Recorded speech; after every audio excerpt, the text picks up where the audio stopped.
You know, our Federation communities represent a very broad spectrum of Jews, from the Orthodox to post-denominational and beyond, and we believe that the Kotel belongs to each of us and to all of us.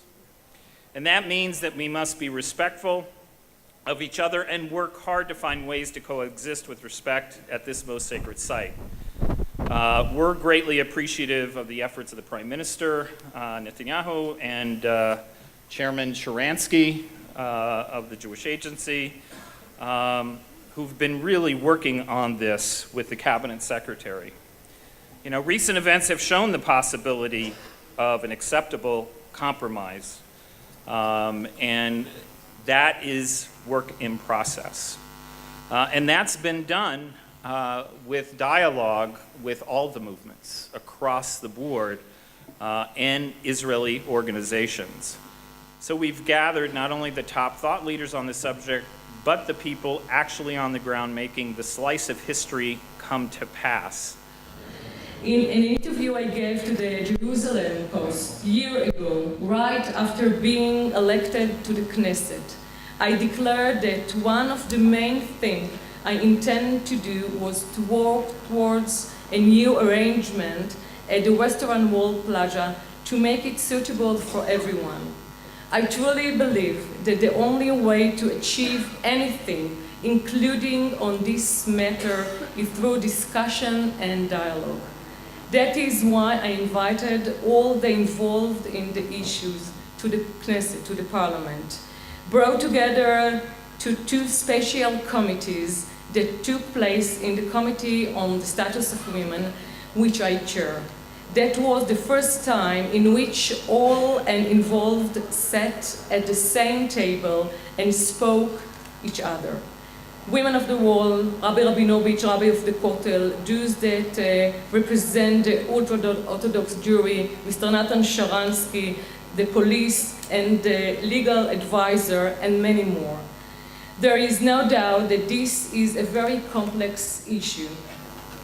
The chairman of the Jewish Agency, Mr. Nathan Sharansky, has become involved in this issue and in the past year has worked very, very hard towards finding a solution in the forms on the construction of the additional plaza at the Western Wall, a third plaza that would be suitable for the entire Jewish public in all its diversity. A plaza that would provide a space for everyone who would like to come visit and pray, spiritual leaders who wish to lead members of their communities in this site, children who want to celebrate their bar mitzvah on Shabbat and would like to take photographs despite the prohibition. Fathers who want to teach their daughter about history or their bat mitzvah, mothers who want to accompany their son at his bar mitzvah, young couple who want to come and pray together. The activity of Mr. Nathan Sharansky on this issue has borne fruit 2 months ago with the opening of the third plaza, so that today everyone can come and pray in his or her own way. It is the first time by the Israeli government has recognized the various terms of the Judaism, and this cannot be ignored. It's the first time. The plaza is not perfect. It's not perfect at all. I know it. It's not a perfect solution, nor a definitive one. We will continue. I promise we will continue to think about creative solution. And all the 26 conditions that the women of the wall and Anat Hoffman request for, we have to find a solution to bring them. I'm happy to hear that the women of the wall are also willing to accept the suggestion, of course including the 26 conditions, even though it is clear to me that it involves difficult concessions on their part, and for this I want to tell you, Anat, kol hakavod. And I'm sure you remember the first phone call that I called you after 10 days that I was in the Knesset, and I told you, Anna, it's about time to find a solution. I hope that the Western Wall continue to be a place that unifies and brings people together. The different views on these subjects teach us that we are in a times of a Jewish renaissance. We are looking to find a way to coexist together. We should always remember that all of Israel are responsible for each other. Thank you. The concept of the Kotel issue has hit the press in the New York Times, Washington Post, across the papers all across North America. It creates a sense of divisiveness from an image point of view in America, and creates a story that these periodicals are sharing, as well as across the Jewish press. So this is not something that is isolated from an Israeli point of view, but has really come out in a broad way. And it seems to be taking a lot of time to come up with a solution and to move forward. So just my question to you is, from the sense of the Knesset and the sense of the government, is there a way to move this in a more fast-tracked manner? As I said before, women can pray with prayer shawl. I remember my grandmother. I remember daughters of Rashi. The question is question of the public sphere here in Israel, to whom the public sphere belongs. And I mean, it became an issue among the Jewish diaspora more than here in Israel, more than here in Israel. And I mean, I can give you a whole lecture why is this, because it's not only this issue become, on the table. Let's face it, in our days, and I wrote a book about it, people want to touch their Judaism. People want to feel that they belong to something.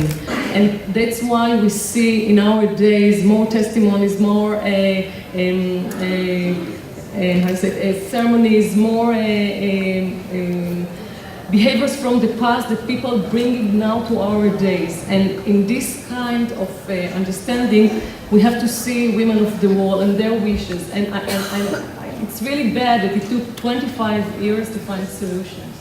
And the solution is not finished yet, and we have to continue working on it and give place for everyone to pray in the Kotel. And please God, one day women with prayer shawl can be praying in Mizrach Nashim. I have a question for you. First of all, I really want to say I appreciate the government's efforts in trying to find a compromise and a solution, and I think it's what the Jewish nation needs right now. But I want to know, right now we have two groups within Women of the Wall. We have Anat Hoffman on the board, and we have the people that call themselves the Women of the Wall traditionalists, that say that they will never leave the women's section, they will never give up that fight. So how does government plan on dealing with that?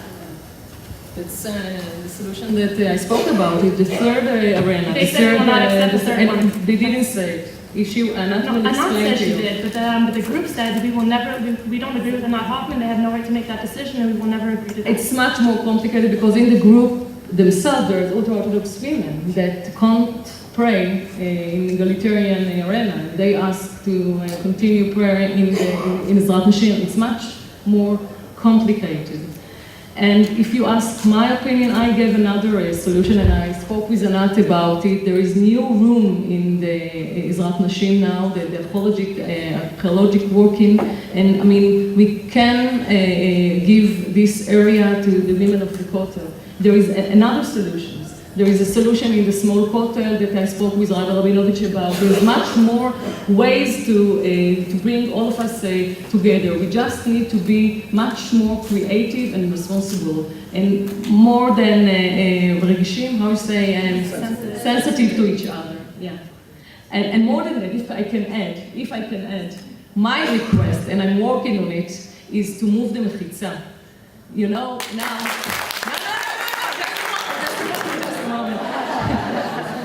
Not to move down. You know that Mizrach Nashim is a third quarter from Mizrach Gvarim. And this is from the beginning. Rabbi Herzog, after, when we got to the Western Wall, so he decided that, women, they will not come to the Kotel, to the Western Wall often, so let's give them small area. we can't stay it anymore. So we need to move a little bit, or half a half, במחיצה. Not? Please, Bakasha. So Shalom, I'm so delighted the GA has placed the Kotel on its agenda. God knows there are a few GAs in the past where I tried to get it in. Thank you, Jerry, so much for this. There's an advantage of being 25 years on the job that you actually remember being outside, trying to be there, and thank you so much. I also want to thank you, Aliza Lavi, for always being there on the other side of the phone for every Israeli woman. I want to thank you, Natan, for adding new music to how we talk about the Western Wall, and also to you, Ronit, for bringing thousands of women to pray at the Western Wall.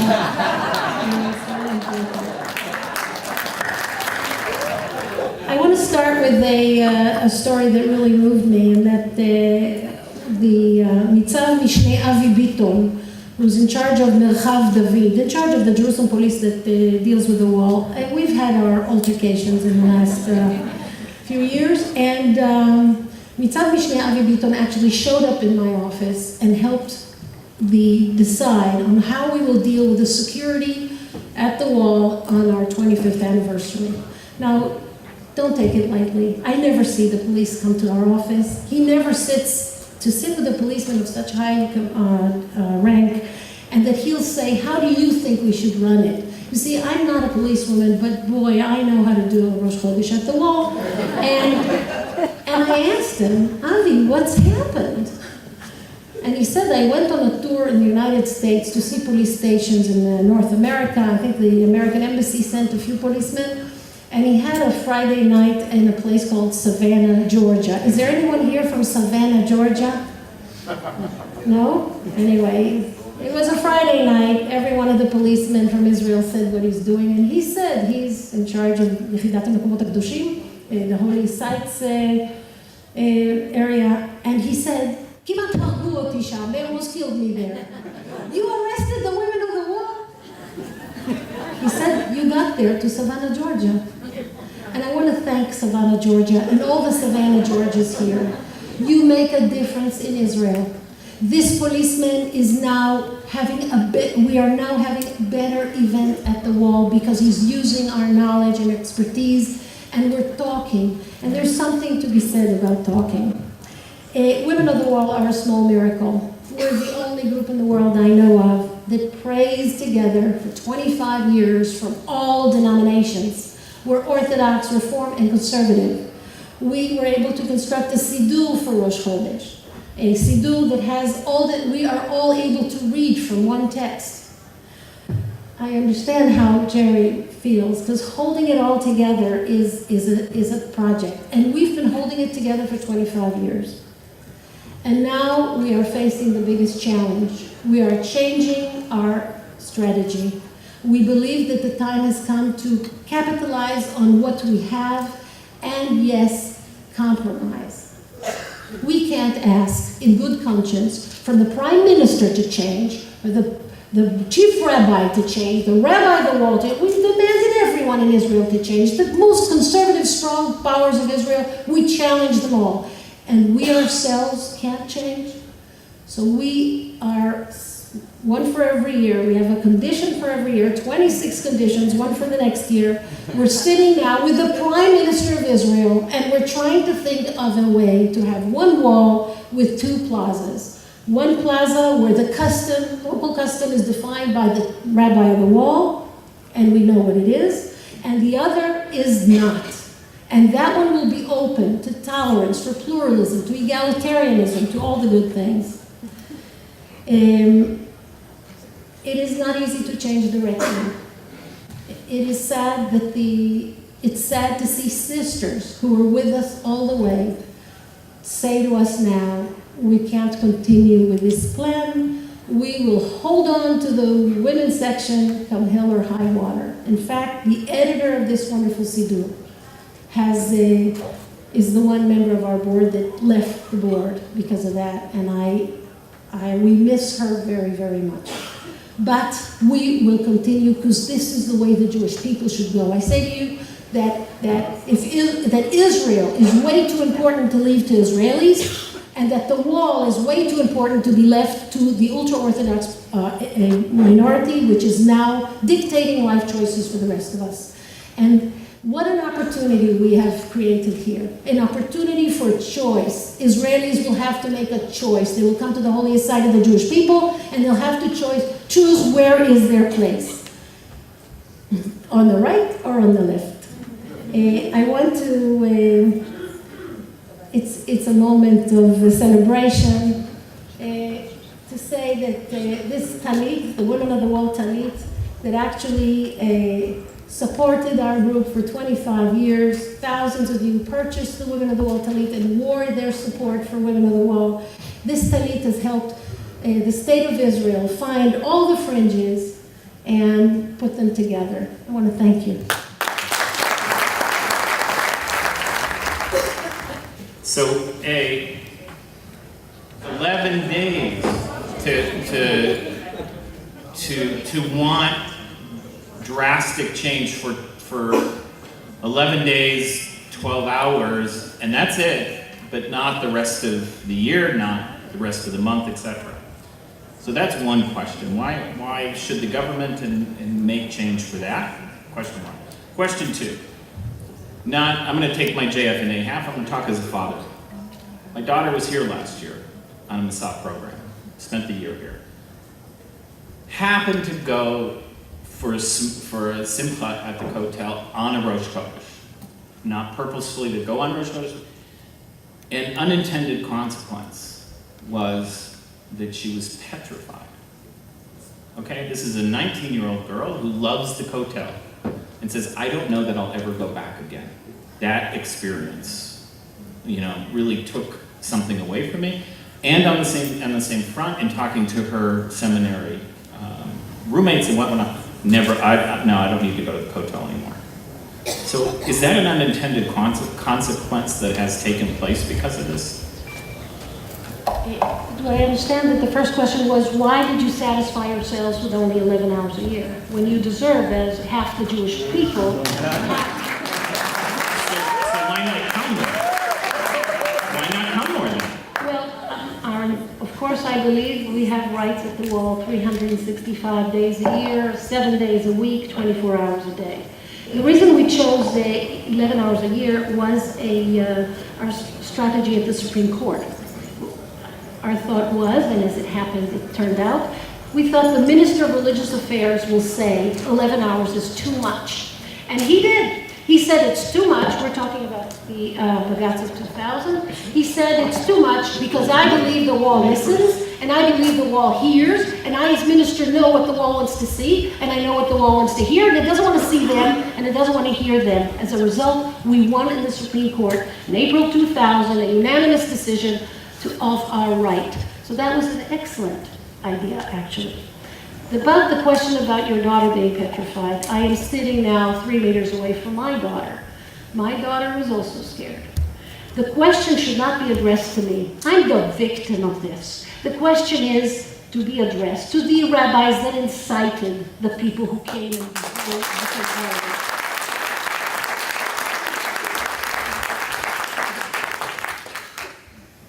Okay, I've got 2 questions. I guess I'll address the last thing you said first, and then my other question.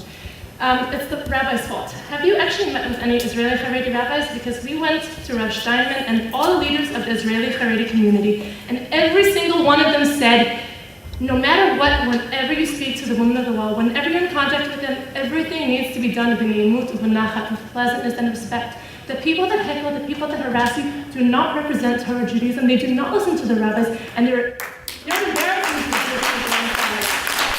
And we've been trying to do what we can to stop them. When we started our organization, people asked us, so you support the people that throw chairs and spit? And we said, no. We have 2 issues. We have issues with what the women of the wall are doing, and we have issues with how people are treating them. The women of the wall, we may disagree, but they do not deserve to be respected like that. Everyone is our Jewish sister and brother, and everyone needs to be treated with respect. And I'm sorry about the situation. My question is, you say that you deserve you deserve more than 11 hours a year because you're half of the Jewish people. And also you said that the Kotel is too important to be left to the ultra-Orthodox. Ultra-Orthodox synagogues are not run at all like the Kotel. The Kotel is run like a compromise. The Kotel gets flagged from all sides. Everyone thinks he's too strict or too lenient, and that's what a compromise is. No one is fully happy, but that's the only way everyone can pray at the Kotel as it is. And it's worked for 50 years approximately. It's not perfect. I have issues at the Kotel. I know people that refuse to come to the Kotel because they don't feel comfortable praying there because they think it's a little too laissez-faire at the Kotel. So yeah, I agree that some people think it's too strict and other people think it's too lenient, and my question is, why do you think that you actually deserve to have, if it tramples on the rights of all the other people, why do you think you actually represent half the Jewish nation when half the Jewish nation does not believe in not compromising? Most of the Jewish nation does believe in compromise. First, I have homework for you. Bonit, if you think you can organize a meeting between the board and Women of the Wall and any of the Haredi rabbis you listed, we would be delighted to come.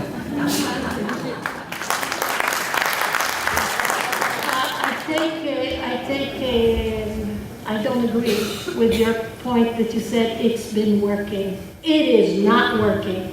It's not working for the vast majority of the Jewish people come to the wall, and it is not working for them.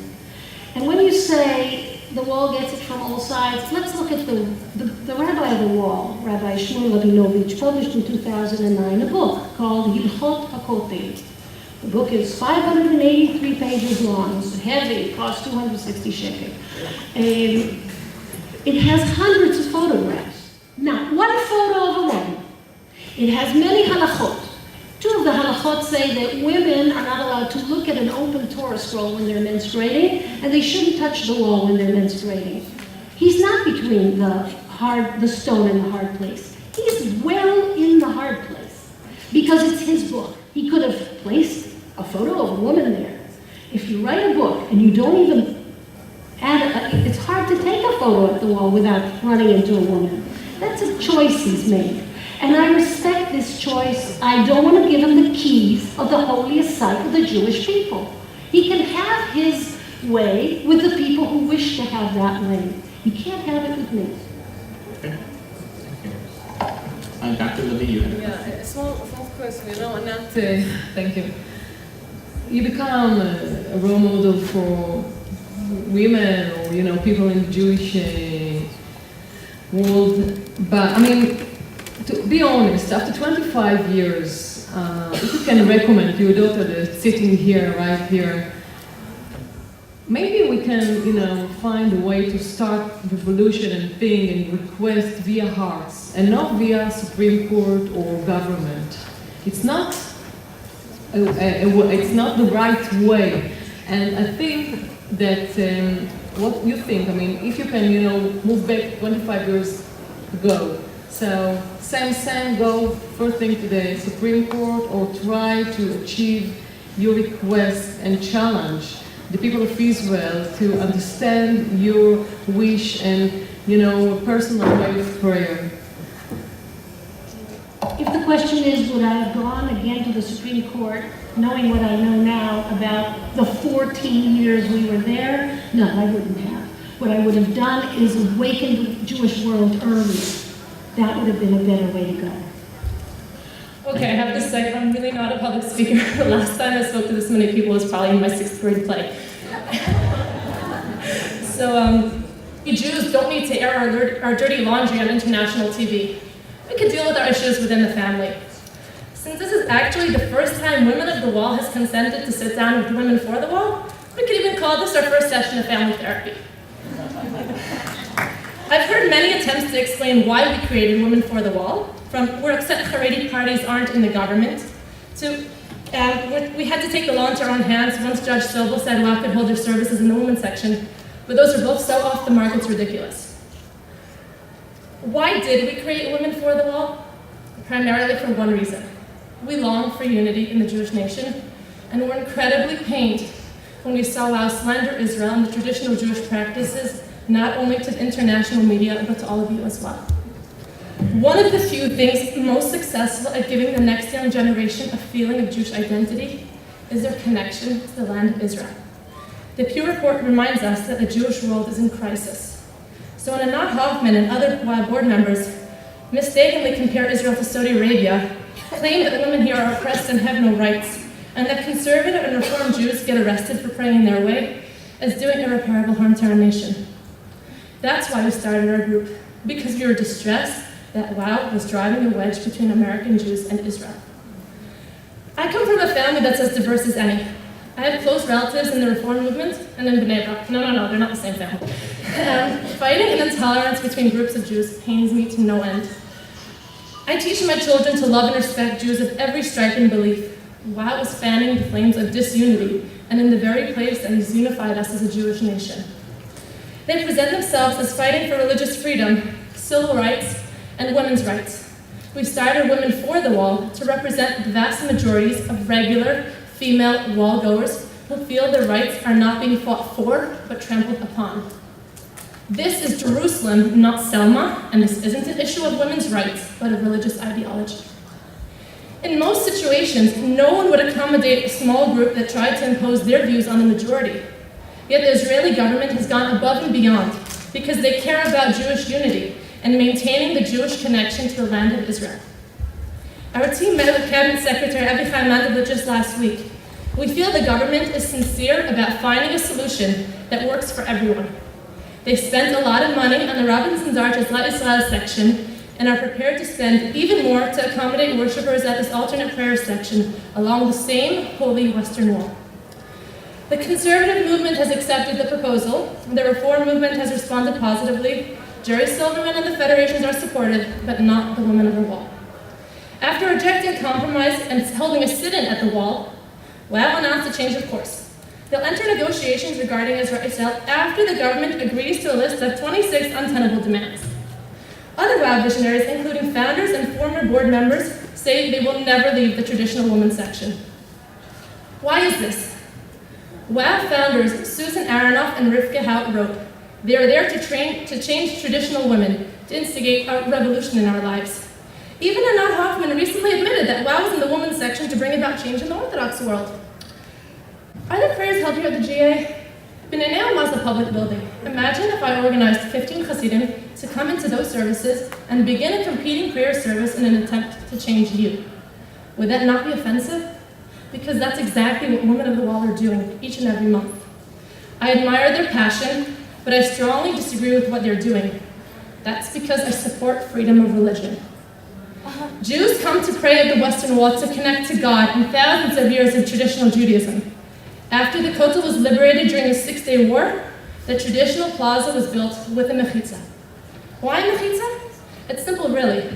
Secular Tel Aviv has 500 synagogues we call Orthodox, and one Reform temple. The Kotel is run as it is because Israelis, religious and secular, expect it to be run that way. The old photos you've seen of people praying at the Kotel with no mechitza are because during Ottoman and British oppression, Jews in Palestine were not allowed to pray freely at the site. The mechitza is our symbol of our freedom to worship in the traditional fashion. In places revered by other religions, such as the Al-Aqsa Mosque in the Vatican, there are rules that maintain the traditions of the place. If the Kotel Plaza were run like a national monument, as Ms. Hoffman has proposed, it would lose the very atmosphere for which people come. So you choose. Anyone could go to the traditional plaza, and there's no rule that says Reform Jews can't pray traditionally for an hour. But if you want to pray differently, then there's a place for that too. The answer is to not let a tiny but vocal minority ruin the experience for everyone else. Believe it or not, the Kotel Plaza is run as a compromise. Like any synagogue rabbi, the Rabbi of the Kotel gets it from all sides. As a result, it remains a place where Jews from across the religious spectrum can come and pray.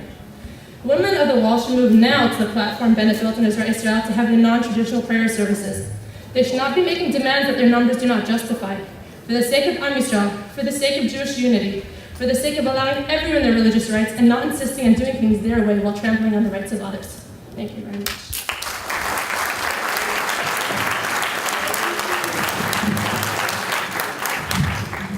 So thank you, Ronit and Bishakova.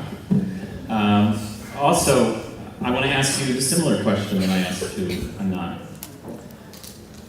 11 days a year, 1.5 hours, women who want to pray with a mechitza, women who want to pray according to to many Orthodox rabbis, in a halachic way, that the halachic principle of what they're doing is not in any way breaking halacha.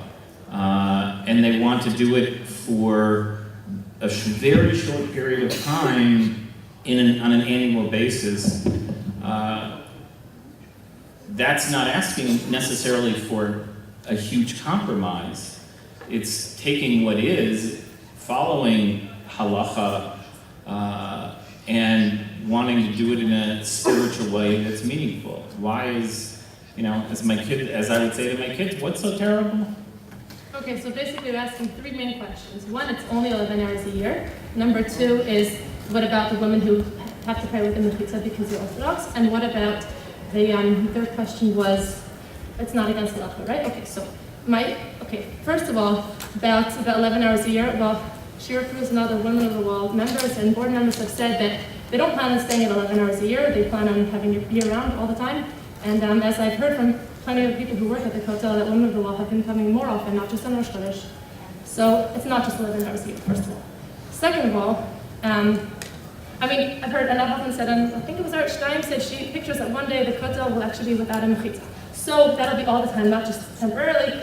And that's the dream. So 11 hours a year, she said, was just a compromise for the Supreme Court decision, but it's just a stepping stone in the larger game to make the Kotel run that way all the time.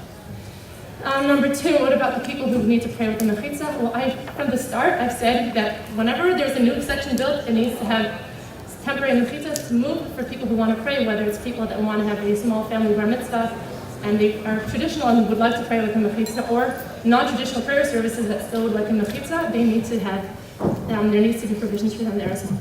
And the third one is not against halacha. Yeah, there's many things that are not against halacha, but notice I didn't mention halacha. I don't care. I know it's not against halacha. It's actually debatable. It's not against It's debatable. It's debatable, but that's not the issue. A marching band is also not against halacha, but having it at the Kotel would not be respectful for the place. Lots of things that are not against halacha are just not the right time and the place. The Kotel is a place where people come to connect to tradition, and when people come and see things like how the Women of the Wall have their services with their talitot waving in the air and sidran waving in the air, it looks more like a protest and not. It's offensive to people. And when people are trying to come to connect to tradition, there's many people that say they no longer come to the Kotel. They used to come every Rosh Chodesh, and they no longer come because they're very upset at how the Women of the Wall make them feel. They make it feel like it's no longer a place where traditional Jews are welcome.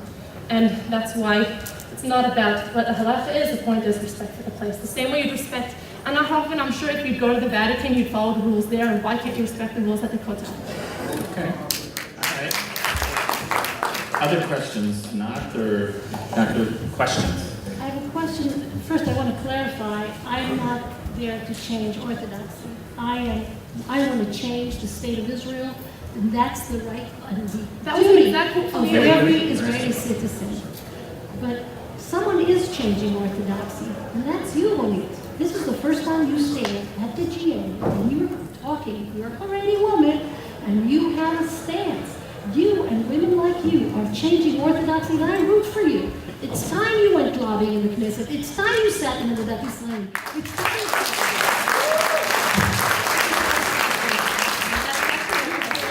Am I changing orthodoxy? No, this is just the first time people are actually admitting that Orthodox Jews have a voice. It's wonderful. I'm so glad I'm invited. But women have always had a voice in Orthodox Judaism. Women have always been the head of what's going on. Yes, in the Orthodox world, women don't as much have the visible spotlight. I don't like being in the spotlight. I'm a mother of kids. I'd rather be home with my kids, but I'm doing this because I think it's important. But that doesn't mean that women's roles in Judaism show that they're not important. The reason why they don't is because, as they say, the famous quote, behind every successful man is a woman. That's not that Orthodox women, many of them have actually come out publicly and changed things, but it's part of tzniut, part of modesty, is always also realizing you don't have to be in the spotlight to be changing things. There's so many women that change things without needing the recognition. And that's so fine. This is the first time that I'm invited to the GA thing. I don't like being in the spotlight, so I don't want to say I hope it's the last, because it's important that my voice be heard also. But what I'm saying is, that's not what we need, that's not what we're after. We can have change from within, everything's always evolving. The Orthodox world is evolving, yes, and that's good, and every group is evolving. But that doesn't mean that women never had a say before in Judaism. It's just the first time Anat Hoffman has actually admitted that I had a part in this. Until now, I always have said the rabbis have brought out the women every single day. I think this morning even. Sorry, what was the last sentence? Is it a possibility for you to 20, 15 years from now to be in the Israeli parliament? I've actually discussed this with someone. I have little kids at home, and I have another on the way, and my kids need me. But With this I can understand. I've considered it. I'm not sure I like it. I don't like politics. Anat, do you have a question? Or Dr. Lee, did you have a comment? No, I'm really happy. Actually, the first thing that I invited, I found that unfortunately in the Israeli parliament there are no Hasidic women because they're not allowed to be part of their parties. So that's why I invited the observers to the Committee of Status Women to be part of us and to share with us and to teach us and to think together, because only together we can find the solution. Here and with women of the Kotel and with Hasidic women, and only dialogue. This is the way to find solutions. Chairman Sharansky. Jerry, I don't know what we are doing here because it is so clear that the future belongs to women. We have here 3 outstanding politicians and fighters. And I'm sure, of course, whenever I am told, and I was told it many times, don't you understand that Anat Hoffman, it's all only about title New York Times? I'll say to them, no, you try for 25 years, every month, to go, to get up at 5:30 in the morning, to go to pray, to risk abuses and arrests. And if after 24, if you do it for 5 years, I promise you the titles all over the world. So that's first. But second, but I now look at Ronit, she definitely can do it for 25 years, for sure. So they really, it's a good struggle. Now, let's talk one moment about the Kotel. Some of the questions here were typical questions of the people who don't understand, I'm sorry to say it, what is the unique role of Kotel for our people. There is no other people who have such a phenomenon, because Kotel is at the same time the closest place to God, the most ancient place of prayer, the place of the most intimate wishes, where you put your notes straight to God. There are some Chabad people, my friends, who are still putting ptakim there to rabbi. So they really believe that it's God. Well, what to do? So they believe. We all believe when we are putting there, any politician who comes and puts their note. What it means? Only for the picture. He feels something. So it's, from the religious point of view, it's very unique synagogue. The most ancient, the most intimate synagogue. At the same time, it is by far #1 national symbol. All our history, all our struggles, all our dreams, all our next year in Jerusalem, everything is there. All our return to Zion, all our struggle, Zionist struggle, everything, all our history is there. At the same time, #1 religious place and #1 national symbol that everybody feels pride and connection, and that's why the most important celebrations are there and so on. So because people don't understand, and many Jewish friends abroad don't understand, they sometimes ask, why we in Lincoln Monument don't have this problem, everybody can come, nobody interferes. I say, and how many people put their notes in Lincoln Monument? So probably they don't think that there is any religious meaning. It's all a national symbol. Then others say, and that's exactly what I heard now, why in Vatican no Protestant will come, no Italian or European Protestant or some other will not come in Vatican and demand, I want to have their place.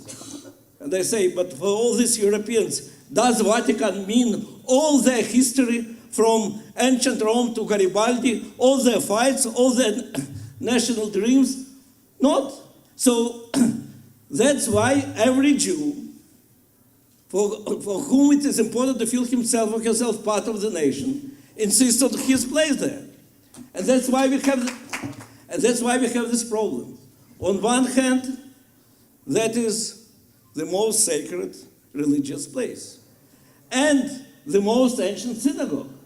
And as in every world, when it is religion, it connects you to deeply, deeply to the tradition, and it's very important that it will be deeply connected to the tradition.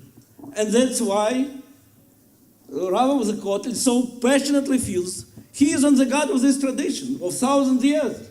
What, they want to take 1 square meter or 1 hour a month from this sacred tradition? That will be Hilul, the biggest Hilul. That will be the breaking down of all his mission with which he came, on one hand. On the other hand, every Jew in the world feels, if I am legitimate, if I am connected to my country, to my faith, to my people, I want to come to this most important place which connects us as a nation, and to express my solidarity in the way I want to do it. And that's why, and when you think that, Ranit, when you think that it's only bunch of women, bunch of great fighters, it's millions of people in America. It's very difficult sometimes to our government was to understand. It took me years to explain to some of them to understand. They say, they're not here, they're not voting, they're not electing us, why should we care? But if Israel belongs to all the Jewish people, and we take responsibility for the future of all the Jewish people, and our main symbol of this connection is Kotel, we have to give to all of them feeling that they're legitimate, even if they're coming only once a year. What to do? As I said to them, to you guys, that for you, next year in Jerusalem is a process, which can continue for another 1,000 years. But even if they are coming only once a year, I want them to feel that they're legitimate here.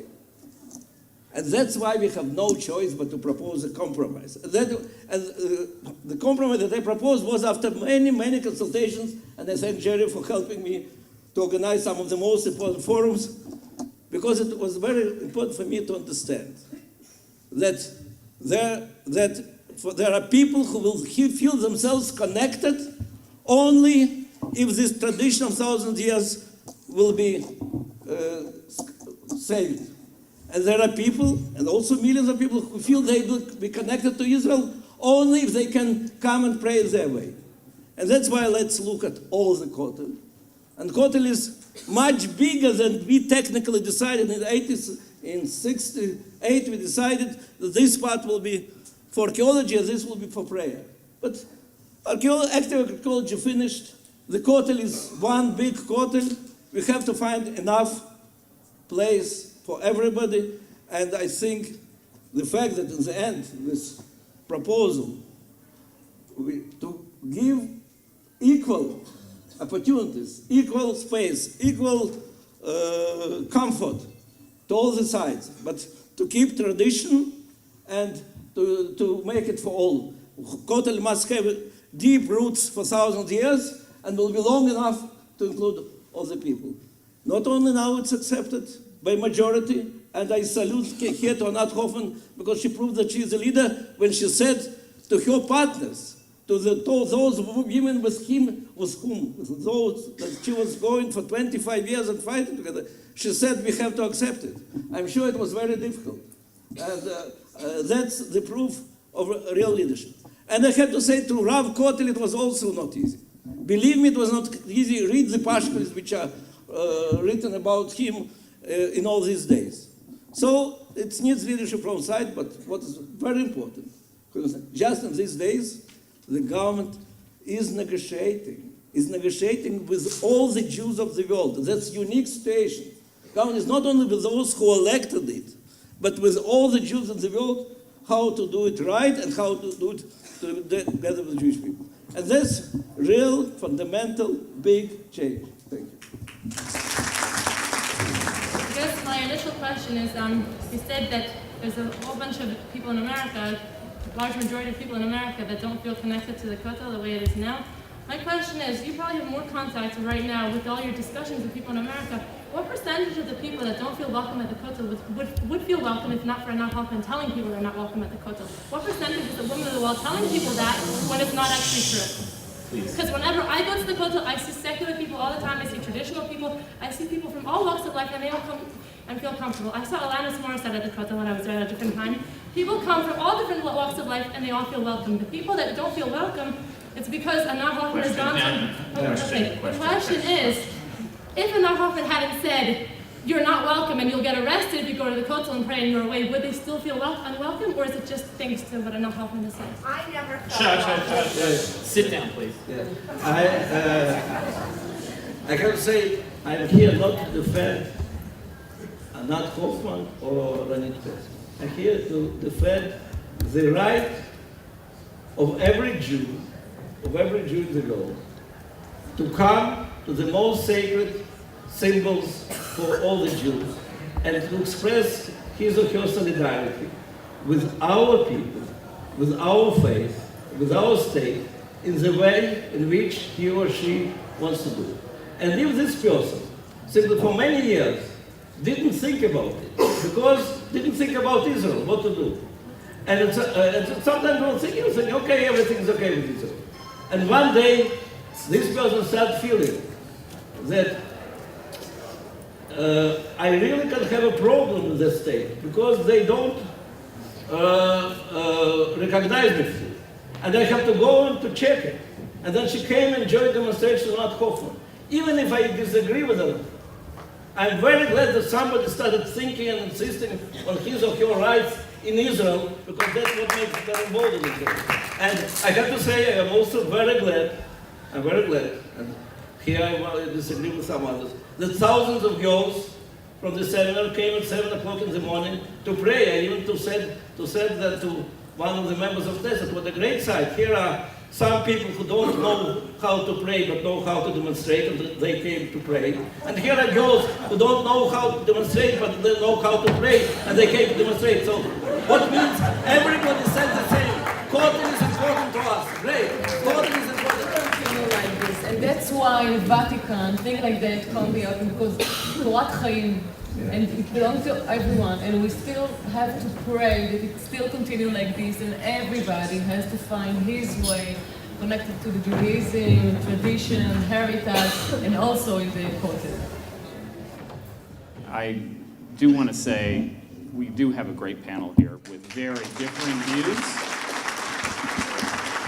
And this GA is about bringing openness and differing views to the table, because without those you cannot create compromise. And it's what Natan for the last 7 months has crisscrossed, frankly, the world, talking with every Jewish stream, walk of life to try to evolve and bring us to that point. So Natan, thank you for that. My question is actually to Natan. I'm just curious, before you came to this solution, to this approach, in the process of the months of deliberations with all the meetings, did you have any other possibilities? Did you have any other possible solutions that you were working on or that you would have presented to the group? I want to understand your thought process.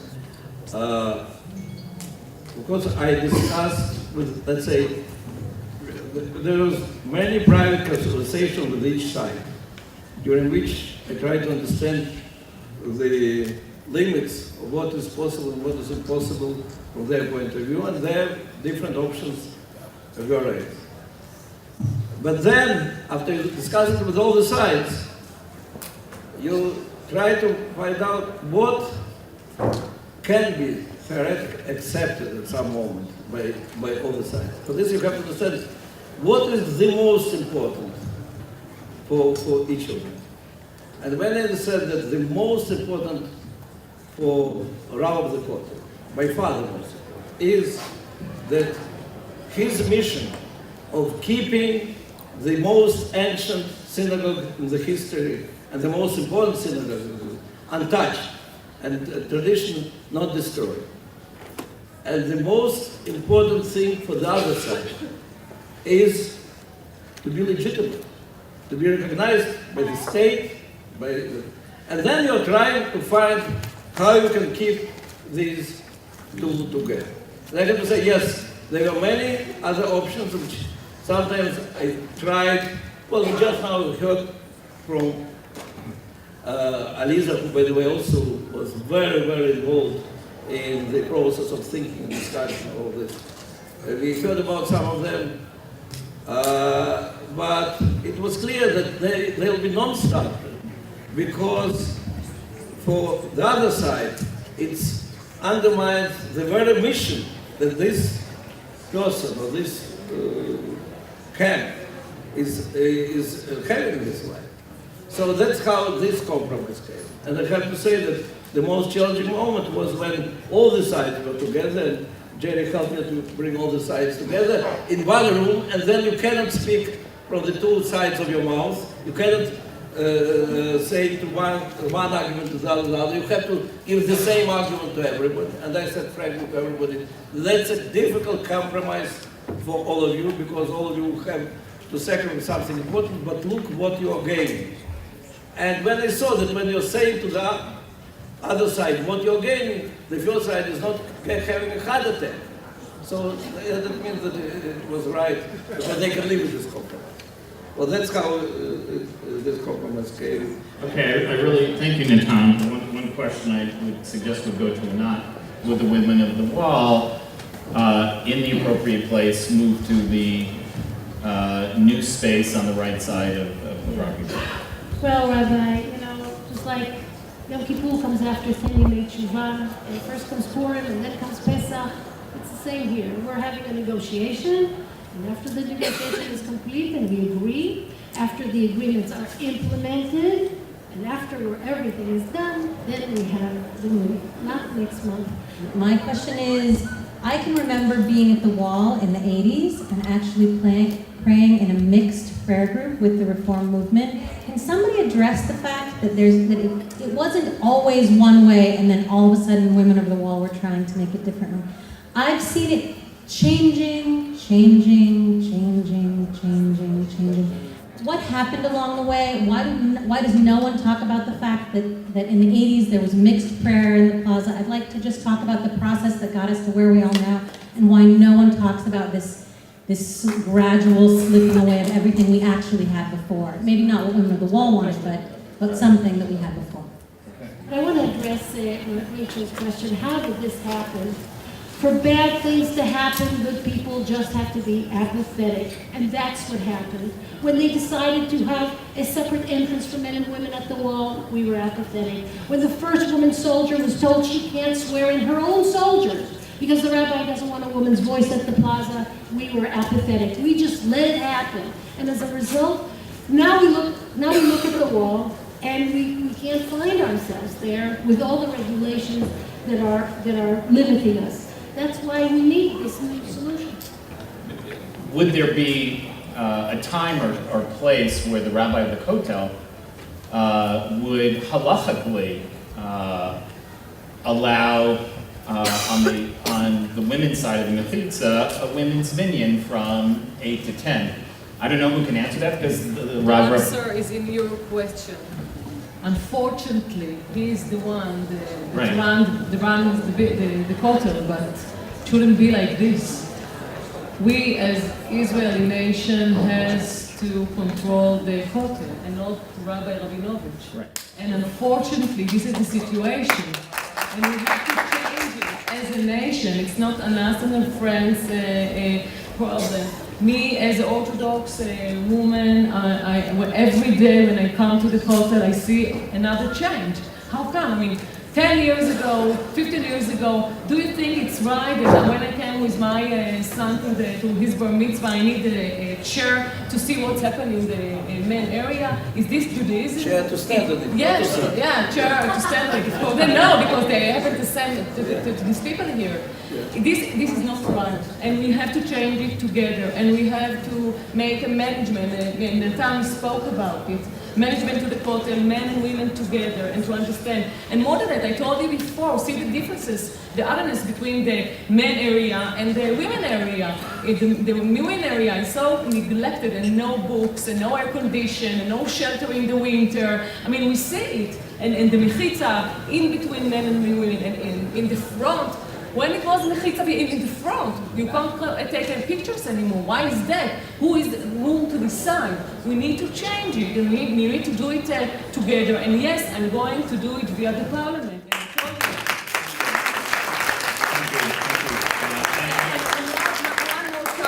When we see Mr. Natan Sharansky activities via you people, another challenge that we have to deal, all of us together, is the conversion. And it's our challenge in our day. Then, Natan, you know how to do it, and please, God, you will find a solution all together. Okay, I also want to, there was one last question, which was what's the end game of Women for the Wall, Roni? So we're still a new group. We've been around since May, so we're still working out the technicalities. But our end game, there's a few dreams we have. First of all, we would like to continue to have women's voices, traditional women's voices, being in the public sphere and having our voice being listened to by the government. And that's one thing.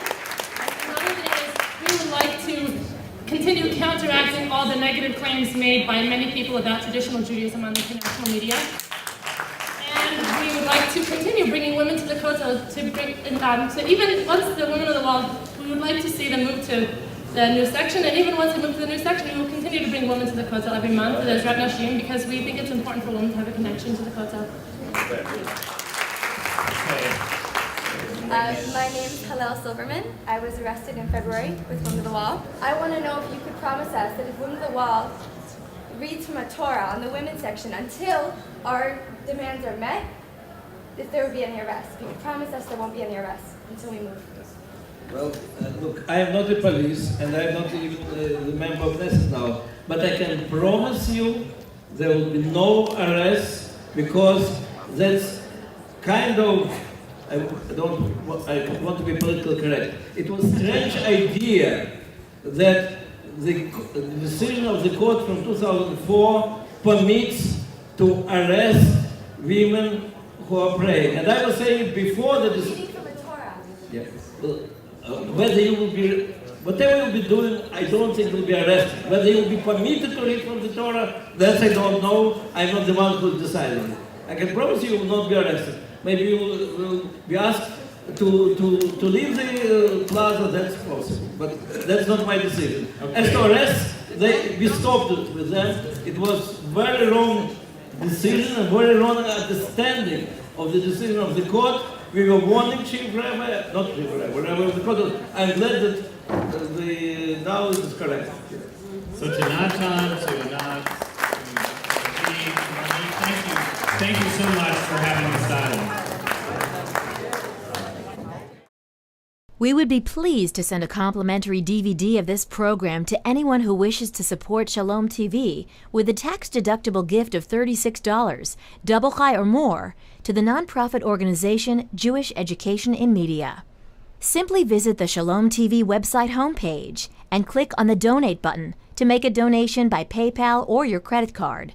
And please indicate the program for which you would like a DVD. Or you can send your tax-deductible check made out to GEM. To GEM, Post Office Box 180, Riverdale Station, Bronx, New York, 10471. And again, please remember to indicate which program you would like to receive on DVD with our compliments. And we thank you for your kind support.